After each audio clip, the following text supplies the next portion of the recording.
he's written a lot of things, but there's 2 books. There's another one called Stamped from the Beginning.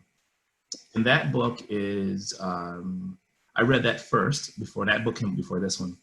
And it was an incredible text because it really introduced the concept of race and the racialized perspective from an international context. So how was race introduced to our larger society? And then how was it used to empower whites in America and help to develop our own thinking around race? And he takes a number of key historical figures and talks about race in the way in which they've experienced it. So Angela Davis, he talks about Frederick Douglass, Susan B. Anthony, Lincoln. And he goes through all these great leaders and talked about how race played a role in their decision-making, how it played a role and how they were represented to a larger society. Folks like Dr. King and Malcolm X, and how depending on how people perceived them racially is how they were talked about in the media, villainized, or heralded as great. So what I found most interesting about this text is that it allowed for a discussion for everyone to be and think introspectively, like, what does race mean to me? So when I heard the book, the most important things that I took from the book as a person of color was that his own reflection. So in his first book, he said he questioned if people of color could actually be racist. Like that's, no, is that even possible?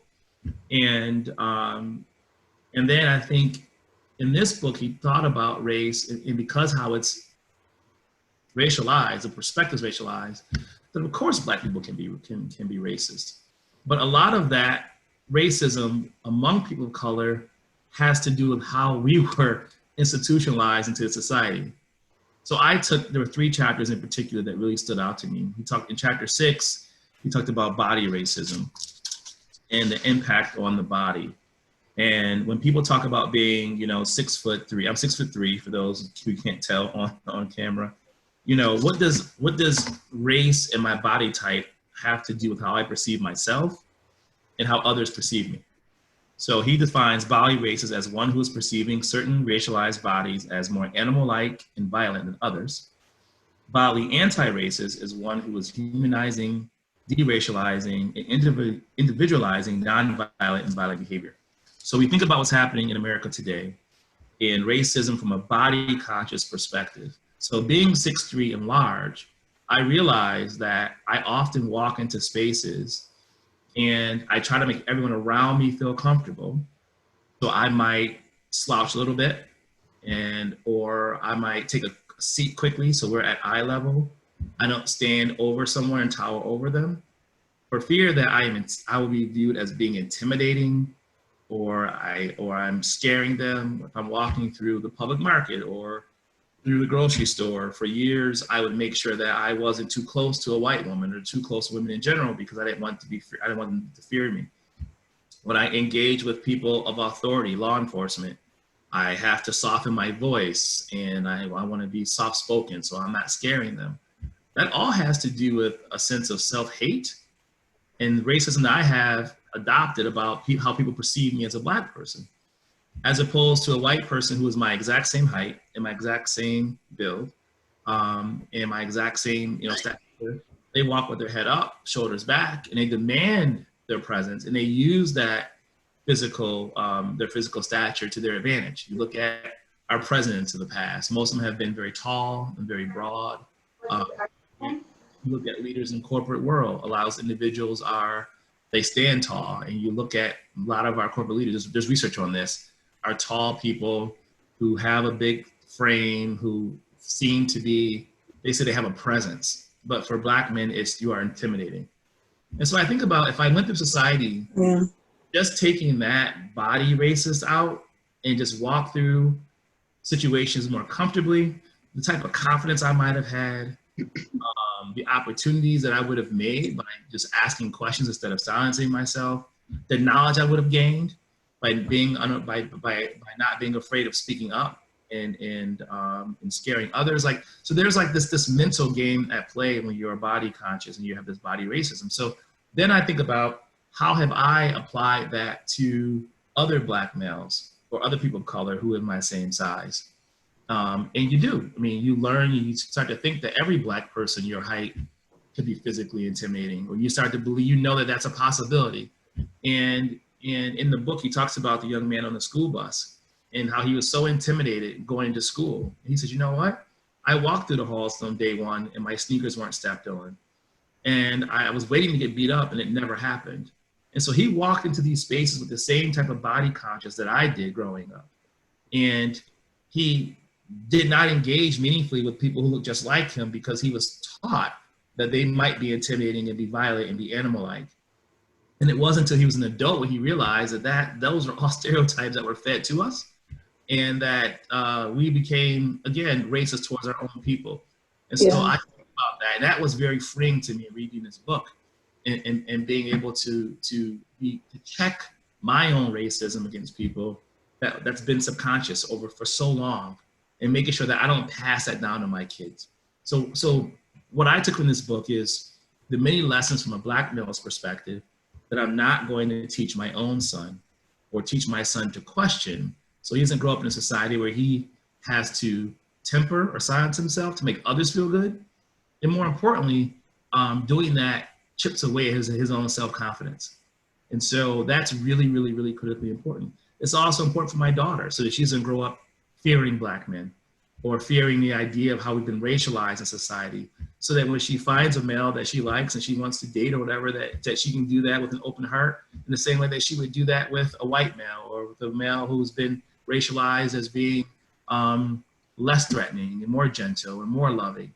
And so there's some historical context there. The other chapter that really stood out to me, Rachel, was chapter 8, where I'm going to just read these things to you, which is the behavioral racist. He says in chapter 8, the behavioral racist is one who is making individuals responsible for the perceived behavior of racial groups and make racial groups responsible for the behavior of the individuals. I'll read that again. It's one who is making individuals responsible for the perceived behavior of racial groups and making racial groups responsible for the behavior of individuals. And then as a behavioral anti-racist is one who is making racial group behavior fictional and individual behavior real. I will tell you that as a Black male, that this particular chapter spoke volumes to me, because far too often we will hear amongst ourselves in groups or by individuals, you know, they will use terms like the Blacks or Blacks, and they paint with this really broad stroke. And we are rarely seen as individuals. So I am Shaun Nelms first, who happens to be a Black American, who happens to be educated, who happens to be ... But people often put Black in the front, even how we describe one another. We'll say, oh, my Black Shaun, my Black friend Shaun. Well, why is that important to someone who's never met me?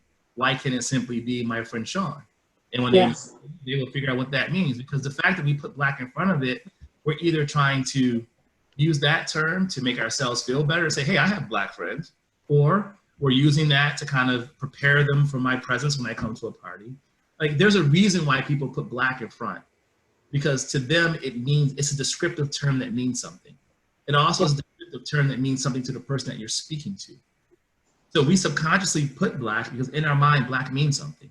Again, either we're softening what Black means or we're using it to make a point.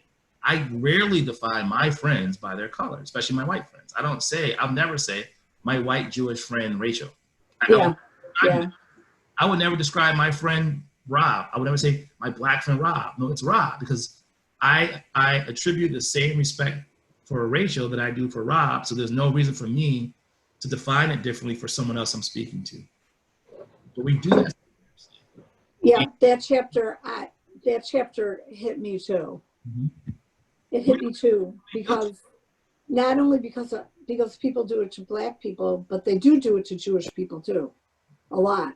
It's like rationalizing the whole culture from like a couple bad apples for the whole culture, that kind of thing, as well, right? But I think I honestly think that it's used different. So if I would say, you know, these group of white kids destroyed a building, someone would see that as that group being the exception to whiteness. Yeah. If I say these black guys destroyed a building, people often attribute that to, well, that's what blacks do. Yeah. As exceptional, you know, it's it's normalized. So to the extent that we attribute value to things, in this case, color or being black, will often dictate the conversation. I believe it was, I think it was Gloria Ladson-Billings who talked about racialized perspective, and she said, you know, it's racialized perspective is interpreted this way: I respond to you based on how I think you see me racially. So if I approach you and where you are completely comfortable and it's just like you're anti-racist, I don't have to silence myself. I don't have to shrink my shoulders. I can still shrug my shoulders. I can still stand strong and stand firm, because the energy that you're giving me is that you don't have a definition of my blackness. You see me as who I am based on our interaction, right? So I would say in a professional setting, everyone's at the same ilk, and so people are seem to be at times more comfortable just standing strong and being that way. But when you approach someone as someone you are unfamiliar with, their racialized perspective of you matters. If I'm in a suit, they might treat me one way. If I'm in basketball shorts, it's another way. If I'm in a golf short, it's another way. But they don't do the same thing to people who they identify as being the same or equal to them. Because there's a value placed to it. So that's something that, you know, I've always lived with and grown up with, knowing that no matter how I am, no matter how I authentically show up in a space, the way in which someone else perceives me will dictate our interaction. And that makes sense. And that's a very, it's a very stressful place to be in. Imagine having to go through life, and, you know, I'm in a lot of meetings, having to navigate someone else's perspective of you and having to constantly adjust to who you are because you want to make them feel comfortable. I'll be honest with you, I'm not doing that anymore. Like I have taken a strong stance that it is not my job to make someone else feel comfortable in their own skin.